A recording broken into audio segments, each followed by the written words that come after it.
Wow. Every time I watch that, I go, AJ, pat yourself on the back, buddy. Right? Thank you, man. I was very proud of myself on that one. that was really, really good. I love that intro. Thanks. And I think that's an intro. It's going to be sticking for a while. Cool. Now, what we have to do is we got to make an outro. Exactly. We have to make an outro Yeah. for this vodcast. I'm going to say vodcast because Yeah. really, really at the end of the day, this is a vodcast. And thank you, Chris, for that lovely comment. That was all AJ. Thanks, buddy. That was all AJ right there. And Yeah. let's point out to a few more people. Raymond's in the room. What's up, right? Hey, buddy, how's it going? And so here we are, our very first episode. Now, I asked you last night, what did you think of the thumbnail? Because I didn't put episode, I put case. Case. I loved it. One. I loved it. And I was so mad that I didn't think of that. I was this much jealous. I'm not gonna lie. Oh, geez. We have a really, really good show planned for our very, very first, I will say episode now, but it is case. But last week or during the week, we came on briefly just to talk about our show. And we were talking about what we were going to do the first episode. But things have changed. Things have changed. And for the better. Mm-hmm. I was hey Kelly, I was watching something last night that really struck a chord with me. And it was really, really interesting. And it really had a twist to this whole story. So we're going to be showing this video today. And basically what this video is, it's about a girl at the age of 20 that unfortunately committed suicide. Now you're saying to yourself, well, how does that deal with true crime or crime at all? Well, there's an interesting twist to this. And it blew me away. It really did. And I think it's really important now that we show this type of episode because this is going on everywhere. Catfishing is a big issue in social media. So I spoke to AJ and I said, I really want to play this episode. We will probably play the motive next week, but we're going to play this episode today. And like I said, there's a really, really interesting twist to this. And it's actually quite scary that this can happen so easily. And you get the wool pulled over your eyes so easily when you love someone. And so this girl was 20 years old who committed suicide. Now, the really sad thing about this, where she committed suicide, and this is horrible, and I'm sorry that I'm going to say this, but there's around 50 to 55 suicides in this exact same spot every single year. Wow. Yeah. So this is in Sydney, Australia. And I guess Sydney's the east side of Australia, I believe. So, yeah, so it's really, really sad. But like I said, it's got a really, really interesting twist to it. And you guys are going to be blown away. You might kind of figure it out during, but yeah, it's sad. It really, really is sad. She ended up meeting this guy, and this guy was in jail. Don't explain it all. Well, I'm just going to give a little bit, just a little bit. And so it has a lot to do with him. It has a lot to do with a good friend. And it's really, really interesting. And I really hope you guys enjoy it. And what's this? Hey, Liz, how are you? do you mind if I put this up, Jonathan? I would really like to put this up. Yes, please do. You guys can read that. And Yeah. you know what, Jonathan? There was no reason to put that up there. I appreciate that. And I think there was miscommunication in certain areas. And I appreciate you saying that. And I say it back to you. And I apologize back. Sorry, And, you kind of got cut off the last part there when you said sorry. So sorry. sorry. What did you hear? It was just the ending sorry part when you were apologizing. That it cut out. Yeah. You didn't need to do that. I really, really appreciate it. And you know what? I'm sorry as well. And I hope we can turn a bad situation into a good situation and be great friends. And that's what Amen. it's all about. And Amen. thank you for saying that. I appreciate it. Okay, back to the show. So we are going to be showing this video today, and I really hope you guys like it. Obviously, we're going to be here reacting to it, and we definitely want to see your comments in here as well and what your thoughts are. And I definitely want to get your thoughts at the end, because the ending is what's in, like, once the video is done, I want to hear your thoughts on what should have happened. Yes. Because it's, like I said, it's an interesting twist. So here we go. Guys, I haven't seen this yet either, so I'm with you on this. Let's go.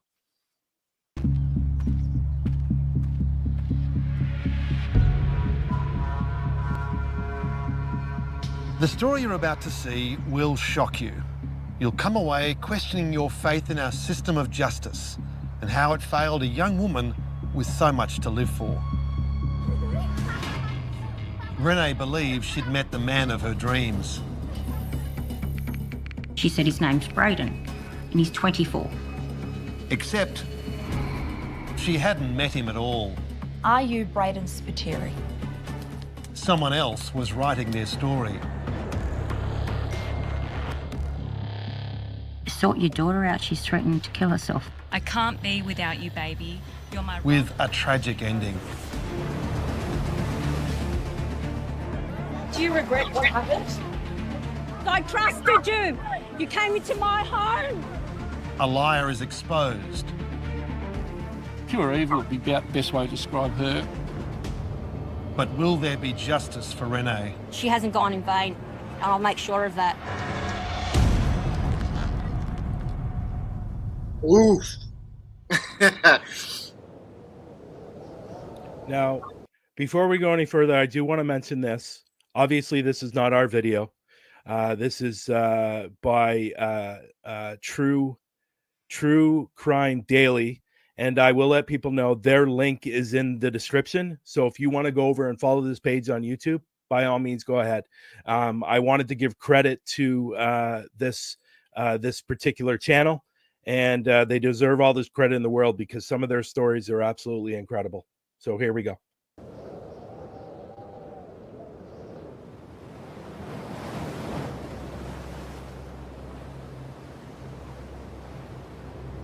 The Gap in Sydney's eastern suburbs.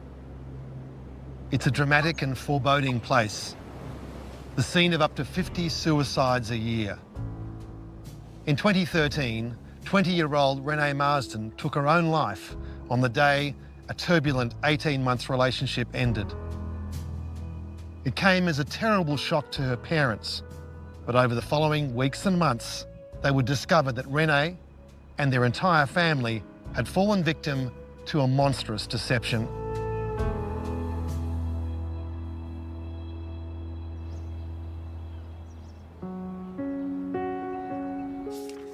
For Renee Marsden's parents, Teresa and Mark, the memory of August 5, 2013 is forever etched in their minds. What was the first inkling that you had on that day that something was wrong? On the Monday morning, Renee got up like normal, went to work, and she always got home about 2:30, 3 o'clock in the afternoon. And I was standing at the bench and she walked in, and I could tell there was something wrong. I just looked at her and she was deflated. She wasn't crying. I could tell she was upset. And she just walked past and I said, "Is everything all right?" She said, I'm fine. It's okay, Mum. And she walked upstairs to her room. And then I received a text message from Braden. Braden Spiteri was Renee's boyfriend of 18 months and a prisoner serving time for manslaughter in Goulburn jail. He sent Teresa a text message from behind bars.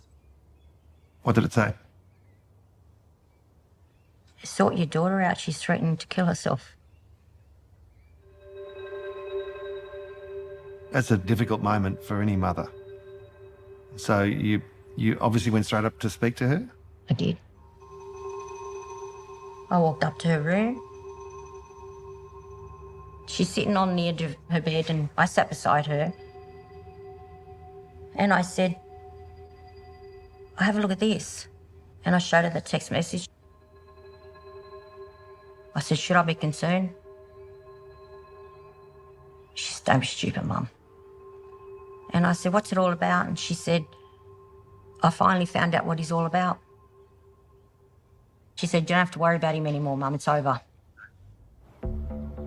Braden had been in jail for most of his relationship with Renee. They'd only ever communicated online and had never met in person. But that hadn't stopped him taking her on an emotional roller coaster. Braden's blunt breakup message to Renee signalled the end of their relationship. Or at least that's what her parents thought. What they didn't know was that Braden would exchange a further 91 text messages with their daughter that day. Went back up to her room to check her and she's getting changed. And I said to her, "What are you doing?" She said, she's reapplying her makeup. And I remember saying to her, she was pinning her hair up. And I said to her, "Why you got such beautiful hair, Renee? Why don't you just leave it down? It's beautiful, you know?" She said, "No, Mum, I'm just going out to dinner with the friends from work. It's all good." I said, "Okay." I said, "You going to be long?" She goes, "No." You know, Renee was never out late. If Renee went to dinner, I'd be home at 9:30. Renee gave Teresa every impression she was okay before she left home. Teresa had no idea that her daughter was driving towards the Gap, Sydney's most notorious suicide spot. Can you imagine 50 a year? Can you imagine? Just before 6 p.m, Renee sent Teresa a final text. And what was the message? she said, "Mum, I love you. And I'm sorry. I'm sorry for my..." I'll always love you. Yeah. She said, "I'm sorry, you're my best friend." Even at that point when she sent me that message, I look back and I think how much she must have been hurting. And for her to still care about how I felt. Yeah.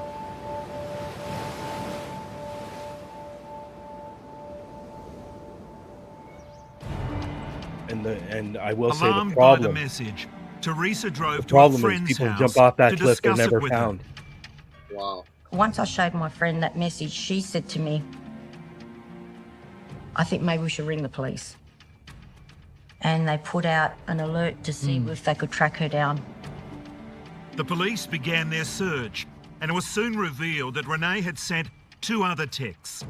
One to Braden, who had just dumped her, and one to her best friend of 5 years, Camilla Zaydan. I actually called Camilla the night Renee went missing. And I asked her, I said, "Have you heard from Renee?" And she said, yes. She received a text message from Renee and I said, "What did it read?" And she said that she loved her and that she was sorry. And she said, "What's wrong?" I said, "Renee hasn't come home." She said, "Not a problem, I'll come and pick you up and I'll drive you around to where I think Renee would go." And I said, "Fantastic." So she did. She came around here and she picked me up with her mum. We drove to McDonald's, where she thinks Renee would have went. And she also took me to Braden's sister's house. Apparently we were single in Haven, so we drove up to this house. Can you imagine being... I went to get out the car and she said, well, Renee's car's not here and I don't think Braden's sister lives here anymore, so she's obviously not here. Meanwhile, the police had wasted no time tracking Renee's phone to Watson's Bay, near the Gap. We had the police come round about 9 o'clock and said to us, more or less at that point, it wasn't good. We can't find her. We're searching the area, but we can't find her. And we found her car. We've taken the car. I got upset that they took the car because I thought if she's gone for a walk and she comes back, her car's not going to be there. She won't know what to do. Did the police tell you what they found in the car? No. No. They didn't? No. And I'm surprised they wouldn't. Yeah. Why they Inside wouldn't do that Renee's car surprises was me. a Valentine's card from Braden and Renee's old iPhone, which she had stopped using 2 months earlier. Police also discovered that Renee had used her finger to scrawl, "I love you, Braden," on one of the car windows. You and I drove down there, didn't we? We were panicking. We were worried. We went down and did our own walk around, trying to find her, calling her name. We probably spent 2 hours. I think we got a few hours sleep and then we went back again in the morning. And we found a pair of shoes. Yeah. I did find her shoes. I picked them up and I looked at them. I got quite upset and I think behind me was a police officer come up and she took them off me and told me to put them back and she removed me from the scene. Unbelievable. Right? There was a point where the police had to be very honest with you about their fears. What did they say to you? The police said go home, virtually go home and prepare a funeral. Nice. Nice, right? Renee's body was never recovered. It was most likely swept out to sea after she jumped. Mark and Teresa blamed Braden for Renee's suicide. He dumped her on the day that she died. They messaged him, but he failed to reply. So they turned to Renee's close friend Camilla Zaidan for answers. She was the only one who'd met Braden in person.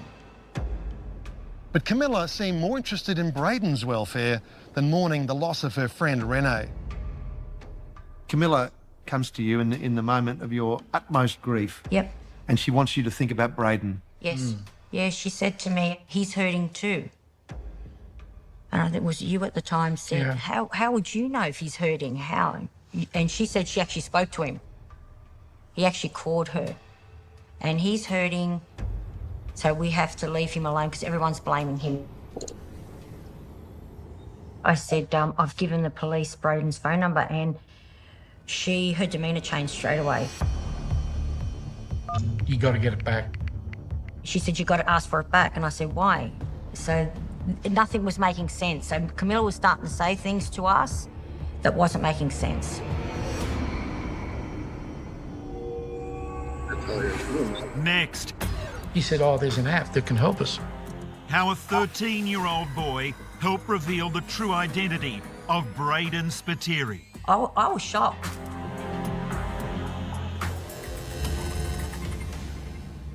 You know, it's so funny. It's Renee crazy. Marsden Poor took her guy. own life on the day her boyfriend, Braden Spiteri, dumped her from his jail cell.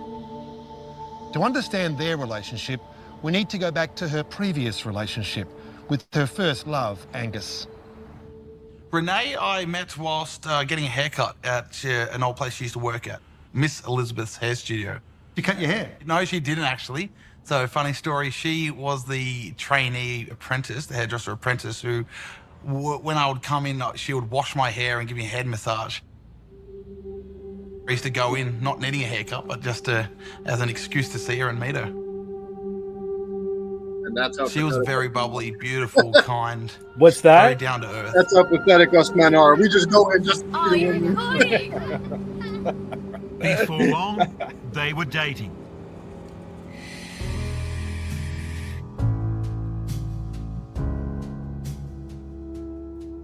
And you made plans together. You had a contract together.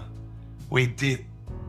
We came to a conclusion that we would have 4 kids, a Labrador, and wrote up a funny love contract with each other early on in the relationship. They were the best years of my life when I was with her. I It will was say he a looks very good completely different now. relationship. Right? Yeah. And unfortunately, what was going on behind the scenes, I just had no idea at the time. Behind the was a beautiful scenes, girl, Renee's close for friend sure. Camilla was bad-mouthing Angus. She wanted an end to the relationship. I was quite blown away and left questioning how and why such a good relationship that I believe, such a loving relationship, had such a quick ending with so little explanation and reasoning. I later on found out that it wasn't so much what I did, but it was all part of Camilla's plan. She had really deteriorated Renee's mental health by constantly pestering her, wearing her down, and feeding her false stories.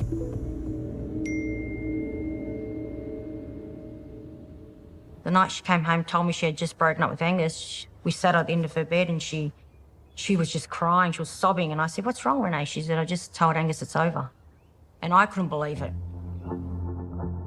Camilla, who had poisoned her friend against her first love, now steered Renee into another relationship. You hear this name, Braden Spiteri. When was the first time his name was mentioned? She said, I've been speaking to somebody. And I sort of stood back and who you been talking to? And she said, his name's Braden and he's 24. And I went, it's a bit too soon, don't you think? She said, no. Camilla's introduced me to him. And it was her ex-boyfriend. Camilla Zaydan had been Renee's best friend since year 9. The two were very close. So when Camilla introduced Renee to Braden Spiteri via text and social media, he seemed like a good match for her next boyfriend. She couldn't see Braden or talk to him, but there was a reason for that. Camilla had told Renee he was involved in a motorcycle accident. His best friend was on the back of that bike. He was killed and Braden was sentenced to manslaughter, sent to Goulburn jail. But Camilla had arranged for a phone through his lawyers. The family was very wealthy and he can keep in contact with Renee.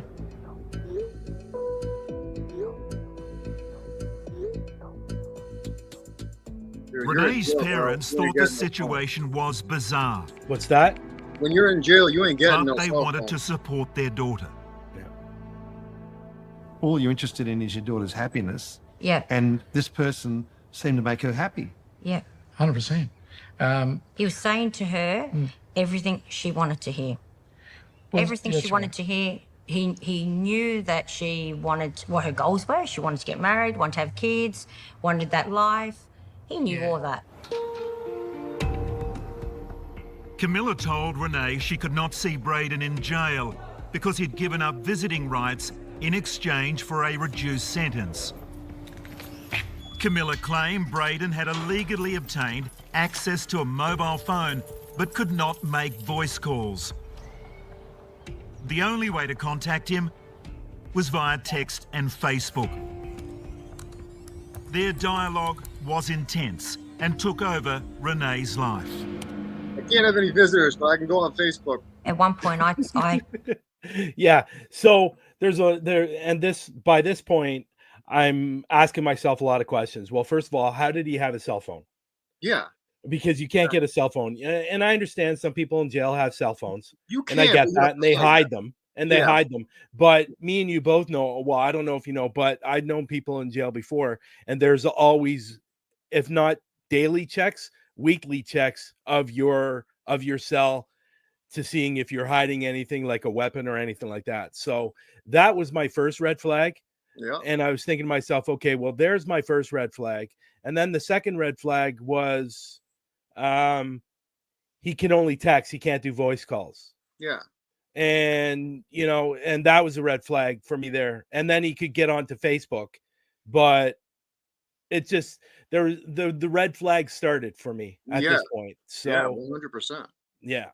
Sent a message to Renee through Facebook, and he responded. And that's when I first found out he had her passwords. And I said to him, I don't want to talk to you. I want to talk to my daughter. So you need to leave. And she said, Mum, that's Braden. And please don't speak to him like that. I said, well, it's true, Renee. If I want to have a conversation with him, I'd contact him. I don't want to contact him. I want to speak to you.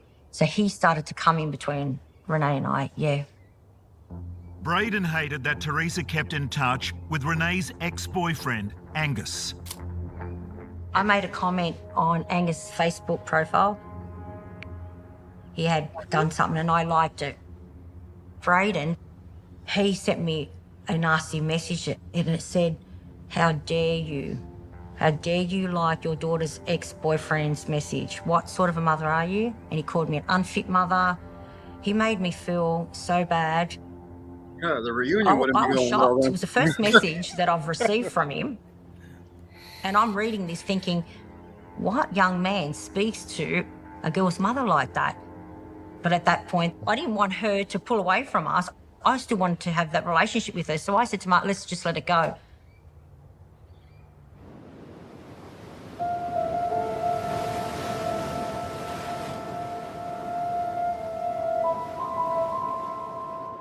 Months after Renee's apparent suicide, police were still trying to understand what led her to take her own life. The answer could have been in her new mobile phone, but that went into the ocean with her. Police still had her old handset, but they couldn't unlock it, and so that was returned to Mark and Teresa. This was a crucial moment, which would lead the Marsdens to the truth about Renee's relationship with her boyfriend, Braden. The Marsdens' 13-year-old son, Luke, had a friend who believed he could crack Renee's old phone. He said, oh, there's an app that can help us. Got online. He said, the app's $100. We paid for it with our credit card. And 10 minutes later, he downloaded thousands of text messages from the phone. These were scrambled, though. It took some work to... Yeah, it took some work, but we were told by the police at the time they'd had the phone for months and were unable to, for whatever reason, get the text messages. He was able to do it with a $100 app at 13. What Mark discovered was staggering. Over 3 months, from March to June 2013, 11,000 text messages, mainly between Renee and Braden and Renee and Camilla. Mark began to look for patterns as to how and when the messages were exchanged. I plotted on a spreadsheet all the conversations between Renee and Braden and Camilla and Renee. And when you plot them on a chart, you can see that it's pretty obvious what's happening, because when Camilla's Camilla, she'll text Renee 4 or 5, 6, 10 times. And then there'd be another dozen text messages between Braden and Renee. Braden stops his text, Camilla starts texting Renee. It wasn't as if they're all intermixed. They're in segments, in and out. At that point, I realised, and I said to Teresa, it's got to be the same person. I sent that chart to the police and they came back and said, yeah, it's from the same tower. They're one of the same people. Braden is Camilla. What? And Camilla is Braden. Whoa. Coming up. She'd called more than 16 times. How Camilla Zaydan took control of Renee's life. You hide, I'll hunt you down. How could you live with that? Wow, man. Imagine, having such a huge friend. Mark Marsden has just discovered that Renee's boyfriend, Braden Spiteri, does not exist. He was invented by Camilla Zaydan using 2 mobile phones. 2 phones. Personal phone that Camilla uses to text everybody or her friends, and 1 phone dedicated solely for correspondence between Braden and Renee. And you realised at that moment that Camilla had been in total control of Renee's emotions, your whole family's emotions. Yep. And friends, everybody. Everybody. With a story that was so well put together, it's faultless. It would have taken a lot of time for her to put it all together, because even now I look back on it and I don't think I could have written a better script myself. Now, you're not police, you're not lawyers. Yeah. What did you expect would happen to Camilla? We thought that she'd be, there'd be some charge put to, she'd be charged for something. Renee had been catfished. That's when someone uses the internet to lure, deceive and manipulate others, usually for money or in romance scams. I spoke with Marilyn McMahon, a professor of criminal law at Deakin University, to find out more about catfishing. Well, catfishing does raise a number of possibilities in relation to criminal offending. The ones that immediately come to mind are stalking and intimidation, which has been used to prosecute people who've engaged in catfishing before. You think about the sort of scams that involve financial fraud, and there are various criminal offences that can be utilised there. You think about the Commonwealth offence of using a carriage service to menace, harass or offend a person. So having run through those offences, though, in the case of Renee Marsden, you see that none of them immediately seem to be applicable, and that is really the challenge. The New South Wales Police had never seen a case like this before. The creation of Braden Spiteri was clearly linked to the suicide of Renee, but Camilla Zaydan had not broken any laws because no money had changed hands. So, no crime had been committed. This was a terrible blow to the Marsdens. They knew just how much control Camilla had over their daughter. Camilla was obsessed with Renee from day one. I don't think at any stage did she ever leave Renee alone or for any length of time. That's crazy. Renee confided in one of my nieces blew me away that too. Camilla had pinned her up against the wall and made sexual advances towards her. I think from the onset, Renee was frightened of Camilla. Camilla's much bigger than Renee. And Renee didn't know how to handle that. She's never been in a situation like that before, with someone so aggressive and full on. To understand more... You want to say something, AJ? I just don't know how the father didn't go and when he found this out and like kill this girl, like honestly, because I would be so upset. Like I just can't imagine like your friend actually being the one you've been talking to, and then she's basically communicating you in your deepest, darkest, intimate moments with somebody, and it's really her, not the person you think it is. That's sad. That's so sad. Yeah, I agree. About Camilla's hold over Renee, I caught up with Renee's cousins, Stephanie and Michael. Stephanie went to the same high school as Renee and Camilla. And did you ever know Camilla? Yes, I did. So I met her in year 8. She was magnificent at driving a wedge between Renee and I for about 3 years. Why? She was just jealous. She didn't want Renee to sleep over my house anymore. She didn't want Renee to come to the movies with me or to parties with me, to go out clubbing with me. If Renee did have a sexual relationship with Camilla, it was brief. Renee was interested in boys. When she left school in year 10 and started dating a boy, Camilla's jealousy flared in a chilling prelude of what was to come. I swear to God, kid, you're going nowhere. Do you understand? You abuse me, I'll laugh.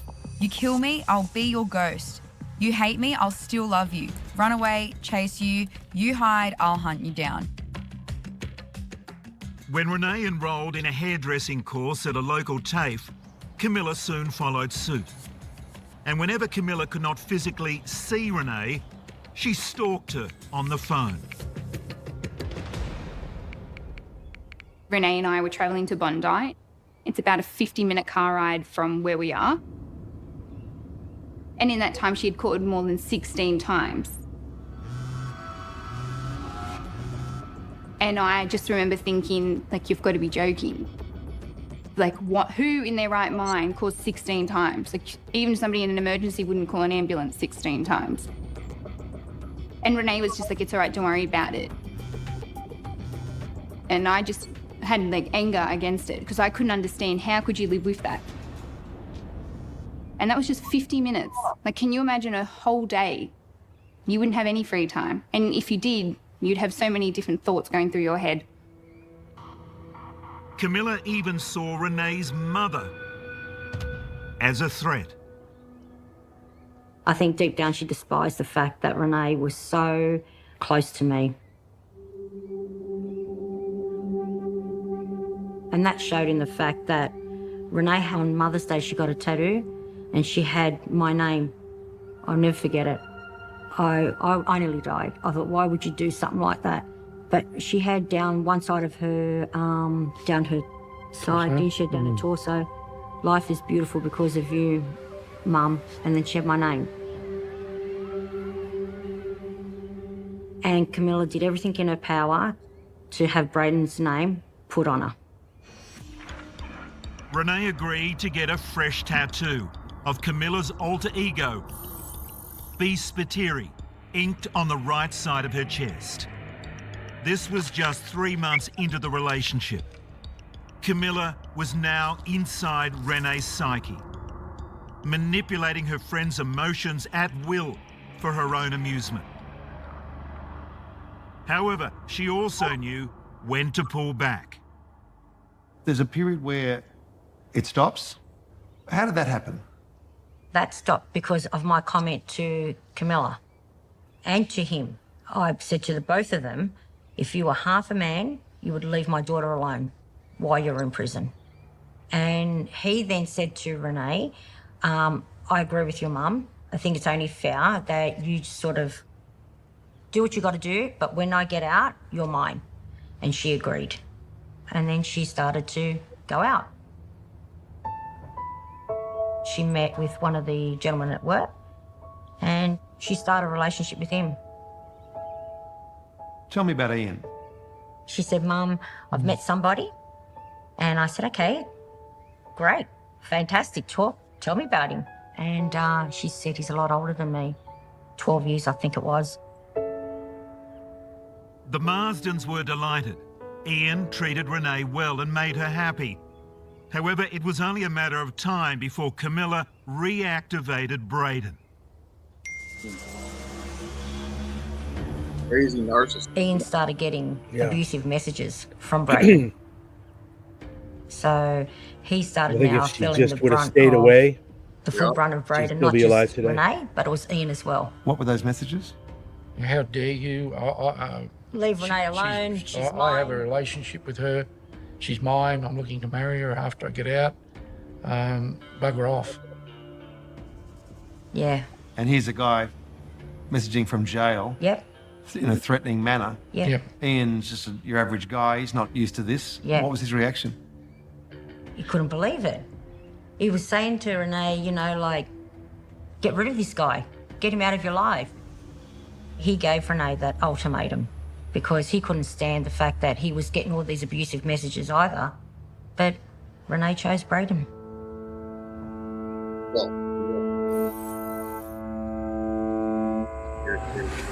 Next, will the real Braden Spiteri stand up? Are you Braden Spiteri? Definitely not. I'm not Braden Spiteri. Jesus. Police searched Camilla Zaidan's home in relation to Renee's death. They seized her mobile phone, but she'd already deleted most of the messages she'd sent in the guise of Braden Spiteri. Police did find the photo that Camilla used to create Braden in the first place. A current affair tracked down the man in the photo. Tonight, the face behind the fake identity speaks out. Are you Braden Spiteri? Definitely not. I'm not Braden Spiteri. The man in the picture is Cameron Lang. I've now got an image put out there that's an image no one wants to be associated with. Did you ever know Camilla Zaydan? No, I don't remember ever meeting her anywhere at any point in time. Cameron later thought the photo may have been taken at a night spot years before. He was also collateral damage. Camilla shamelessly continued to lie to Teresa. Well, you look back, what was her demeanour through this period? Well, she was always the same. You know, Braden loves Renee, Braden misses Renee.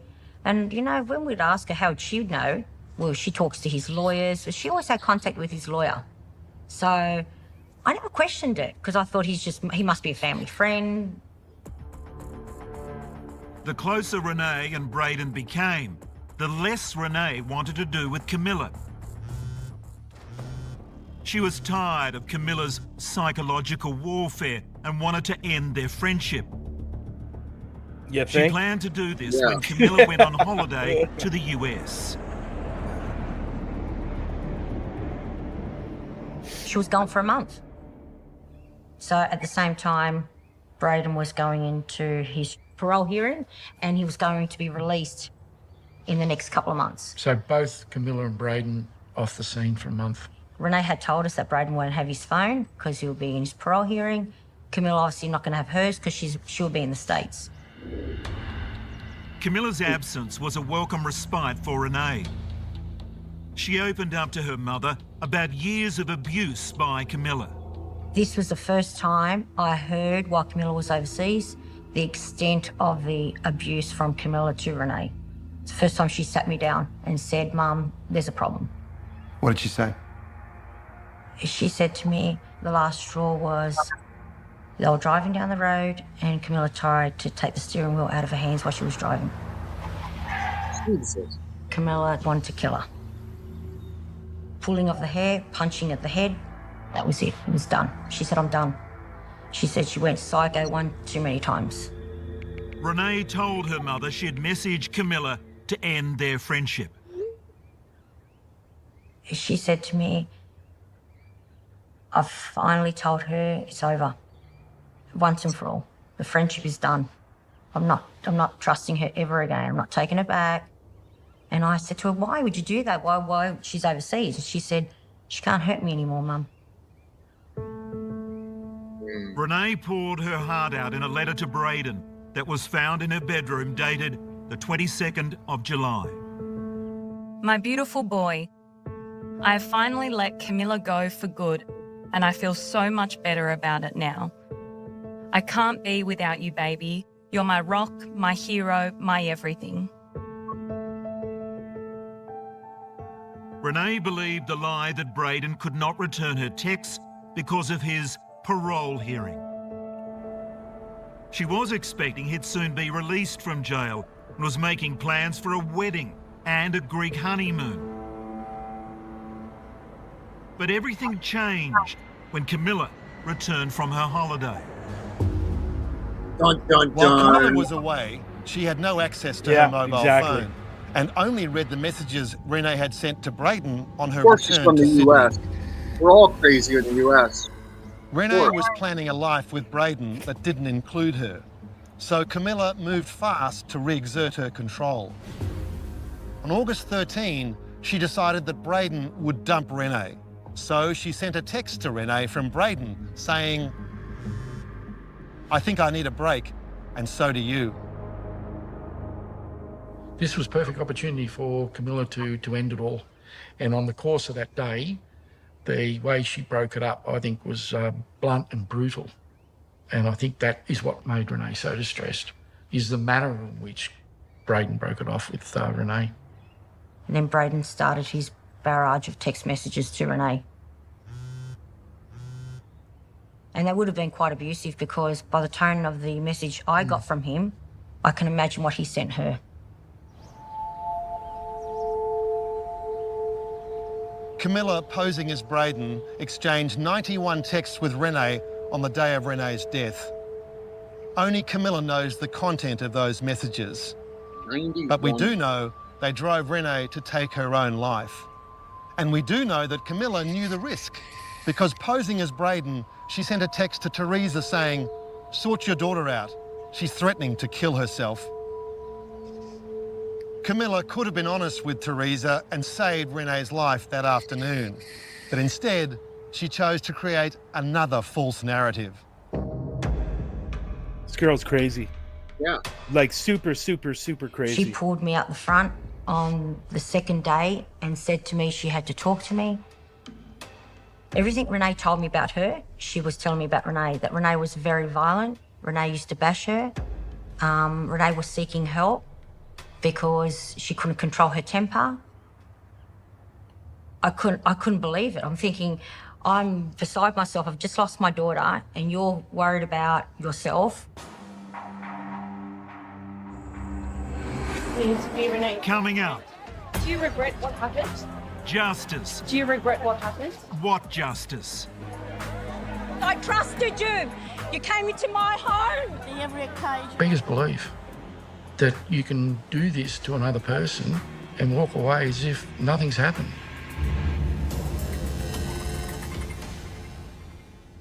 Jesus. What a twist. Yeah. So I'm just going to stop it for a New minute. South Wales. So at the end of this video, what we want everybody to do, if you can, give us your thoughts on give us your thoughts at the end, because there is something good that kind of comes out of this, or at least they're trying to. But we definitely want your thoughts at the end of this video. There's not much left.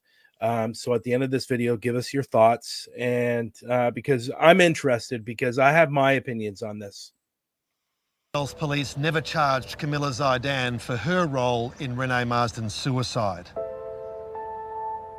The case stood still for 7 years, until after intense pressure from the Marsdens, a coronial inquest was finally held. You pretending to be Renee's boyfriend. Do you regret what happened? Do you regret what happened? Camilla gave evidence at the inquest, Lead up to her death.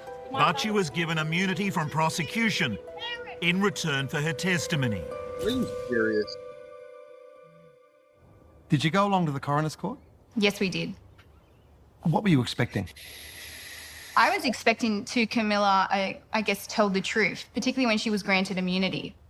I saw no reason as to why she couldn't just tell us.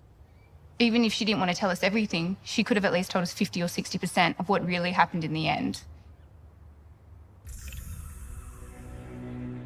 Camilla had 7 years to reflect on her actions, but in court, she chose to spin another lie, portraying Renee as a co-conspirator in the creation of Braden to hide a sexual relationship between them. Camilla Zaidan admitted to the coroner Braden had never existed, claiming she and Renee had made him up together.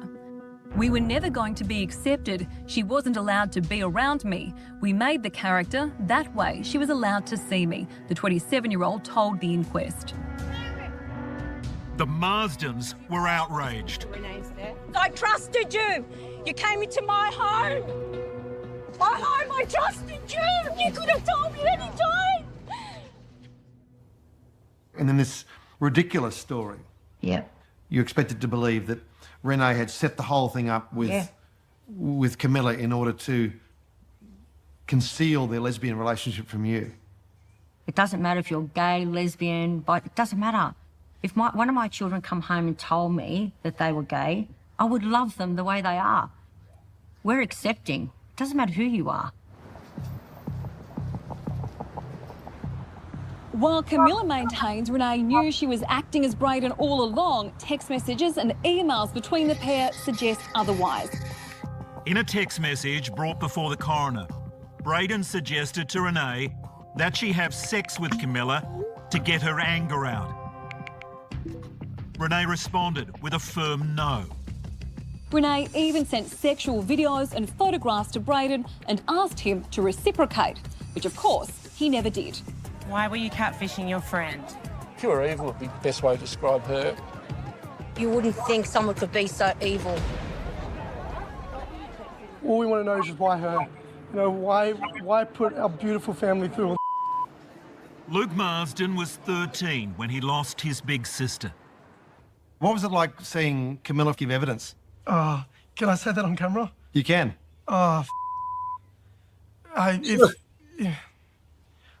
It's so heartbreaking. I'm sorry. I'm sorry, I shouldn't cry. Just seeing the person that took your sister, it's so difficult.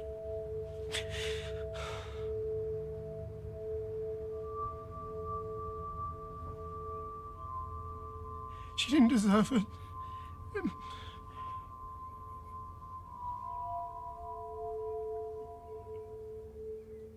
Camilla, she had such an opportunity to come clean and she lied to all of us.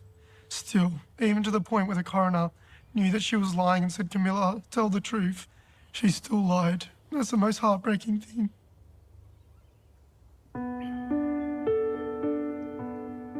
Renee's first love, Angus, wonders what might have been if not for Camilla's actions.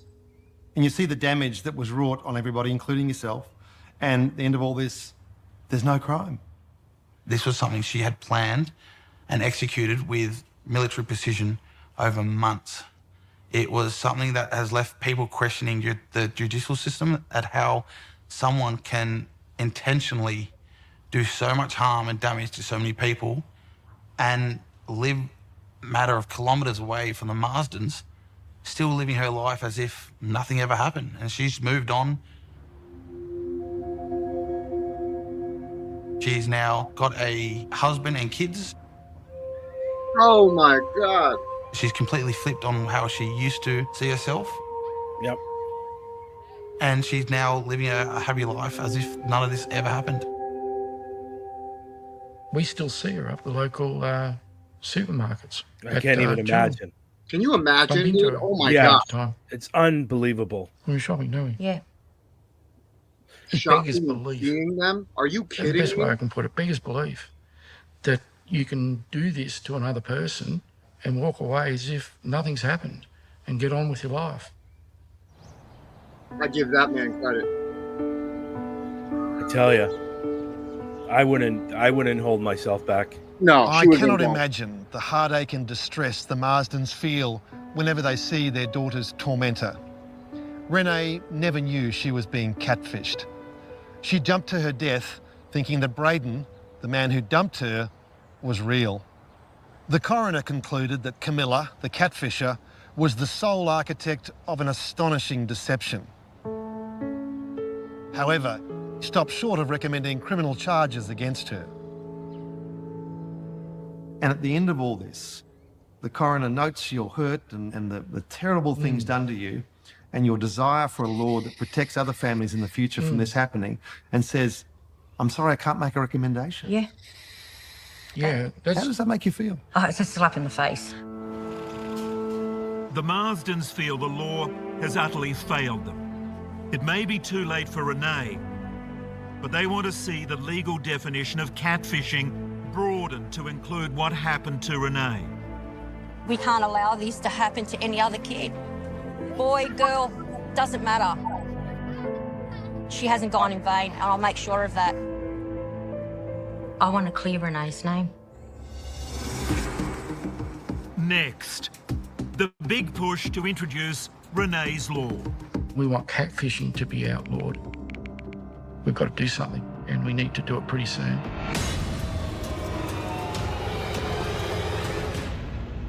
Yep. It needs to happen.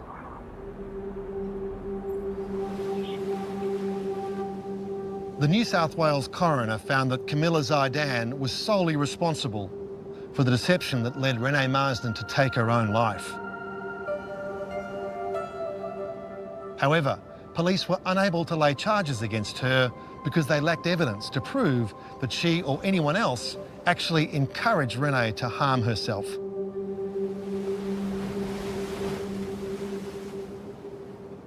Suicide itself is not a crime, but the encouraging of a person to commit suicide where the person does take their own life is typically a crime in most Australian jurisdictions. But the burden of proof is high, and the evidence must be so explicit that someone literally has to say, why don't you go kill yourself, to get such a case up. Is that correct? I think you're just adverting to one of the real problems in relation to Renee Marsden's death, and that is much of the critical evidence has not been able to be recovered. Before police seized Camilla's mobile phones in December 2013, she'd deleted thousands of text messages she had sent to Renee under the guise of the fictitious Braden Spiteri. The 91 messages exchanged on the day of Renee's suicide were of most interest to the police. They could have shown exactly how far Camilla pushed Renee on the day of her death. However, Camilla deleted the messages, and attempts by police to recover them failed. So, whatever happened to Renee's phone? Police recovered her old phone when they searched her car at the Gap. However, her new phone was never found. It's believed she threw it over the cliff before she jumped. Teresa went to Vodafone's Sydney headquarters seeking Renee's phone data for more answers. I went down with a friend of mine, walked in. A lady came down and spoke with me. I told her the situation and she said, I am so sorry to tell you, but after 7 days, all messages, they go up to like cyberspace and then they disappear. Unless the police ask to put that phone on hold, nothing gets kept.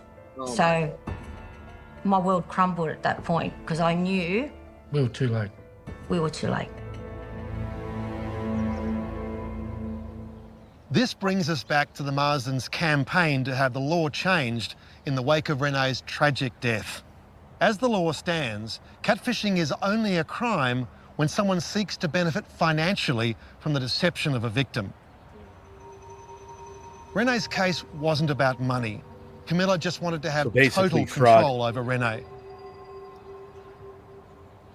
But the coroner, to her credit, she recommended at the end making changes to the domestic violence laws to do with coercive behaviour or coercive control, which would encapsulate Camilla's behaviour. It was a scene of unimaginable, inexplicable horror and grief. Inside the burning SUV, the tiny bodies of sisters Lena, Aliyah, and brother Trey Baxter.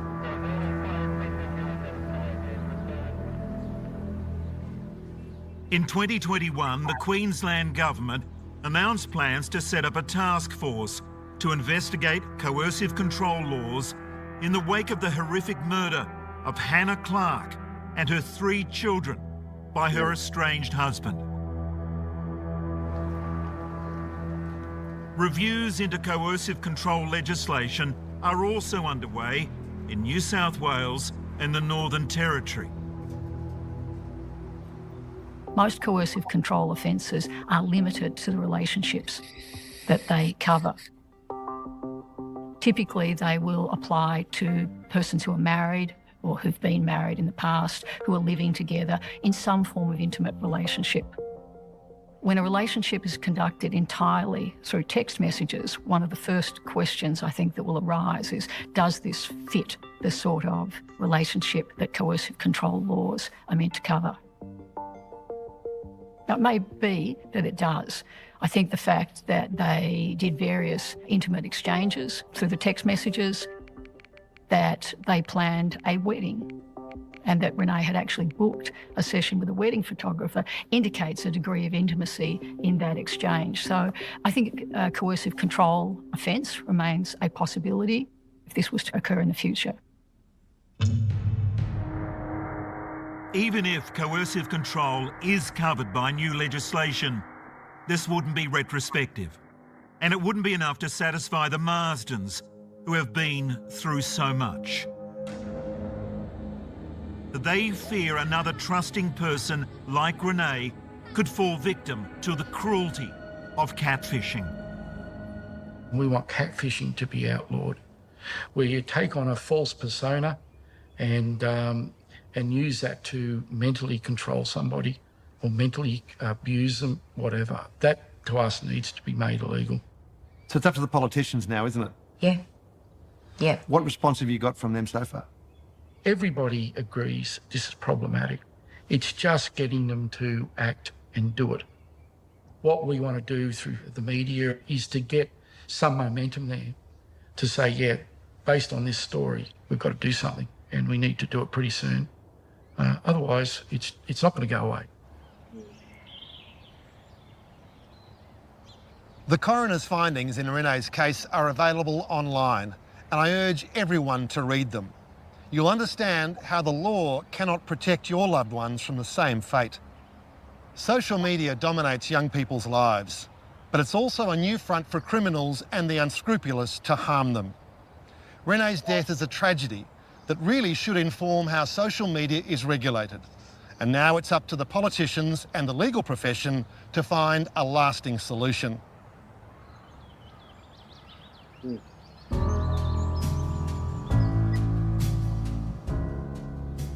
I think before Friday, Jake and I need to get the ute and get all those tiles.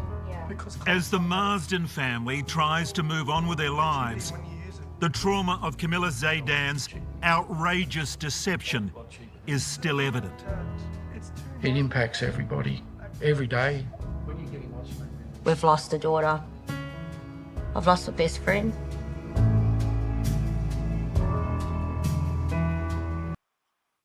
Okay, so that's basically obviously the end of the video. So obviously to me it's very important because of the fact that there is so much of deception going on Facebook, every social media platform, that I'm sure people have gotten messages in their messenger of people wanting to talk to them, wanting to get money out of them, wanting to whatever it may be. And I seem to get it every single day, and people pretending to be other people and sending you pictures that are not really them. And and I block them usually.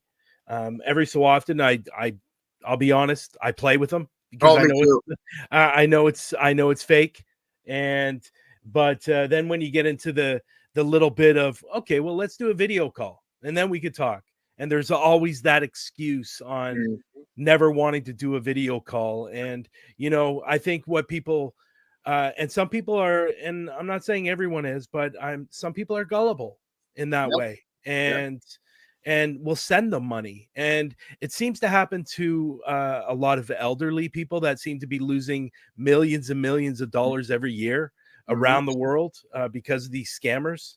But it's about doing your due diligence. Like every time somebody comes and tries to talk to me, I'll automatically go to their profile and see what they're about. And if they're legitimate, they're legitimate. But I wanted to show this because I think it's a real problem. And my question to you people, like I was saying, earlier, what are your thoughts on this? Do you think she should have been charged? Do you think the coroner should have taken it a step further and tried to press charges in some way? I know she got immunity and stuff like that, but the problem is she lied. She lied on the stand once again. Should she have been, perjured and, charged with perjury because they know she was lying. But it's just a really, really sad story. And I will let people know, and I did see it, you can actually go online to a website called change.org. And there's actually a petition in there that you can sign that I believe they're around 16,000, 17,000, and they need 25 signatures in order for this to go through, this Renee Law. And I think it's really important that we go over there and sign it. So you just go to Google and type in Renee from Australia's petition, and it will come up, and you can sign it and help this family. And it's just, it's a little part. And I get that, Chris. Legally, what can they do? And I get that, but it's just, unfortunately, it's just really, really super sad that this even occurred. And I wish they could have done something to this Camilla woman. What are your thoughts, AJ, before we take off? Well, I'm kind of with Wendy on this. Like she should have been charged for fraud. I mean, but like the people say, there's no money involved. So there's identity fraud, but there's no money that's being involved, so they can't even hit them on fraud. So I understand on that. In my personal opinion, when someone does something wrong, it doesn't necessarily mean that you're in trouble when it comes to the law. And like, not everything you do wrong is set in law, which unfortunate. It's very unfortunate, because there's these loopholes like this where good people and great families get destroyed by tragedy because of stuff like this. Yeah, and it's just so sad to see that our judicial systems around the world have not caught up and figured out that this world is so much more evil than it persists to be, that we need to do something about this catfishing. And I think they do need to make it illegal, because with people having this happen, and there's been other cases where people have committed suicide or killed themselves due to a catfishing situation. It's not just Renee too, and it's unfortunate, and it needs to be stopped. It's getting worse. Yeah, and it seems to be getting worse and worse. Definitely unfortunately, where we are right now is Facebook. Yeah. And I think I even think but at the end of the day, how to control it? How do you control it? Yeah. How do you control it? Like, people can be putting in pictures, but there was a time, and I don't know if Facebook still does this or not, but there was a time when you created an account, you had to prove it was your account, and you had to send in picture ID. Yeah. Are they getting away? Like, do they still do that? I don't know. No, I think it's only if you need to recover your account. I don't think it has to do with, having an account anymore, because I opened up accounts constantly for my podcast, and I never have a single thing to ask who I am or anything. So it's pretty, it's pretty scary how lenient it really is. Yeah, it is. And I'm hoping this Renee Law will probably more than likely just be in Australia, but I really hope other countries catch on, like other governments catch on, and this law goes right across the whole the whole world, basically.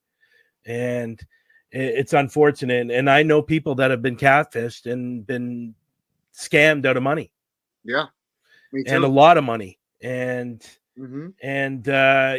Hopefully this family is able to put this petition through. Yeah. And it's a start. If it happens in one country, like I said, hopefully the other countries follow suit. You know what I mean? So I really hope you guys enjoyed that. And obviously we'll be back next week with another show. But we've learned that we got to be a little more careful when we're showing these type of videos, unfortunately. So we'll probably get into more just showing bits and pieces of videos. And we don't want to get in any kind of trouble, but we wanted to start off this show with, something like this to really explain what we're going to be doing as this show goes along. We're actually going to try to interview people that are in law enforcement. And I know AJ has a family member that works in the jails, and even trying to get them on to interview and stuff like that. So we're definitely going to be doing a lot of different things, but we do have to be careful when it's showing videos. Obviously, I know YouTube's a lot more stricter than Facebook, and Facebook's a lot more stricter on music than showing these videos. YouTube's a lot more stricter on showing videos than music. So, but actually, I think it's more both than anything. But we definitely we definitely have to be more careful. Yeah, and that's why we're saying this. Yeah, we're saying it, Susan, because they took our video down. We noticed right when we began the documentary. So yeah, we noticed that. So we're definitely going to be a lot more careful when doing these shows. But we want to provide this show to you guys, and I think it's going to be a lot of fun as we go along, and we'll definitely come up with new and different things for everyone, so you can enjoy. But yeah, that's it. I think that's it. We don't have an outro yet, so we're going to get an outro. And but I hope you guys like this, and I hope you'll continue supporting this show. And if you can, go over to the YouTube channel and give it a like and subscribe and a follow and all those things, and obviously share it out through Facebook as well. You have any last words before we go, AJ? No, I just want to say and reiterate what you say. Please go to the change.org or go online and check out Renee Law, and see if we can get this passed for this family. This family deserves, people around the world, not just this family, but this family deserves some kind of closure for them. And I know they haven't gotten it yet. And I give credit to that father, because if I was a father and someone took my daughter's life like that, like even though it wasn't them taking the life of my daughter, yeah, I get what you're saying. I would still. They would be, and I had to see them in the supermarket every day. Oh, you're gone. I'm sorry. I will risk going to jail for the rest of my life for my kid. You know what I mean? And it's just, I give him so much credit to be able to walk into a supermarket, see the person who was responsible for your child not being there anymore, and you have to see them every time you're in there almost. It's like, I couldn't imagine that kind of stress. And I give these people a lot of credit, and I hope that this law gets passed for them so that this girl can maybe get charged or maybe something can happen. Yeah, great. Well, with that being said, we're going to have to come out with some kind of slogan or ending or something like that before we leave. Right. All I'm going to say is have a great evening and stay safe during the week, and we'll see you next week. Yeah, there you go. You got one? Okay. Stay killer. Stay what? Stay killer. I'm sorry. I had to be dark. I apologize. Good night, everyone. Case closed. I like that. Case closed. Thank you, Chris. That's awesome. Yep. So here we go. We're going to say it for the first time. Case closed. Good night, everyone.